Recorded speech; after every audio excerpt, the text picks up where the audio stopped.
Yo, what's up sa inyong lahat mga ka-dreamers, mga ka-doydoy? Kamusta kayong lahat? At nagbabalik tayo dahil napakaganda ng panahon ngayon dito sa Montreal, Quebec, Canada. Okay, pag-usapan natin mga ka-dreamers dahil marami nagtatanong sa akin kung bakit daw ba mas masarap katrabaho ang ibang lahi kaysa sa mga Pilipino. Okay?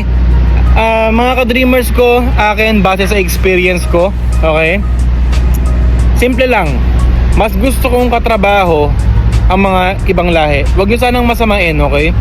Kaysa sa mga Pilipino. Though gusto ko rin naman kahit papaano, pero kasi ang culture nating mga Pilipino is iba kaysa sa mga ibang lahi. Tsaka mas madaling para sa akin mas madali silang pasunurin kapag mas ginalingan mo, kapag mas nirespeto mo yung sarili mo, okay? Para at least 'di ba, minsan kasi supervisor ka, manager ka na, pero minsan hindi mo alam kung paano pasunurin yung tao mo eh. Para sa akin mas madali silang pasunurin kaysa sa mga Pilipino. Bakit? Kasi tayo mga Pilipino, sobrang taas ng ego kasi natin. Okay? Kahit yung mga iba na nandito ngayon sa ibang bansa or sa Canada or kahit sa bansa pa man yan, kung relate kayo, ang hirap nila katrabaho. Bakit? Kasi kapag umaangat ka, okay? Pag umaangat ka, nagkakaroon kasi talaga ng inggit.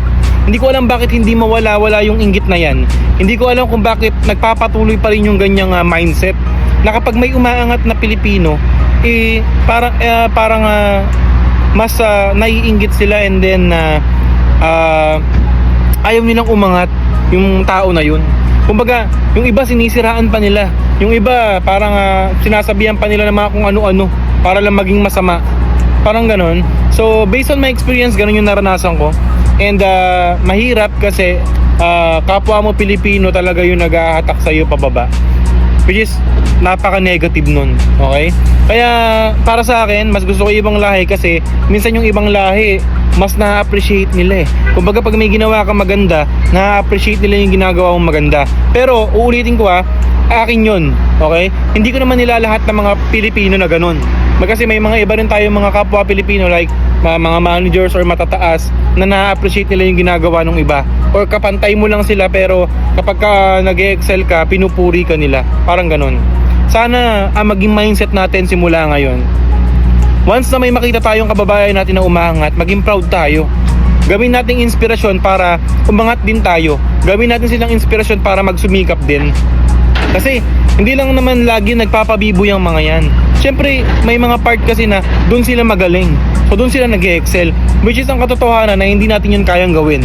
Kaya natin gawin pero hindi kasing pulido tulad ng ginagawa nila. So sana malinaw sa atin yun mga ka-dreamers, mga ka-doydoy. And sana maging maging mapagbigay tayo, at higit sa lahat matuto tayong tumanggap na hindi pa natin time para mag-excel. Though kaya natin mag-excel, pero dapat matuto tayong irespeto at galangin yung nagagawa ng bawat isa, especially ng mga kababayan natin mga Pilipino. Maging masaya tayo na umaangat sila. Siyempre Pilipino tayong lahat eh. So kung umaangat sila, dami-dami na tayo doon lahat ng mga Pilipino. Okay? So wag tayo maging utak talangka na magaling siya, kailangan hindi siya maging magaling, mga ganun. Magaling siya, kailangan masiraan ko to. Hindi ganun.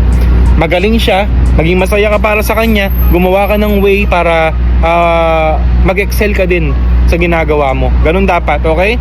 So be positive lang lagi mga ka-dreamers. Laban tayo sa buhay, at higit sa lahat wag tayong titigil lumaban sa pangarap, and syempre magtiwala lang tayo lagi sa taas, okay?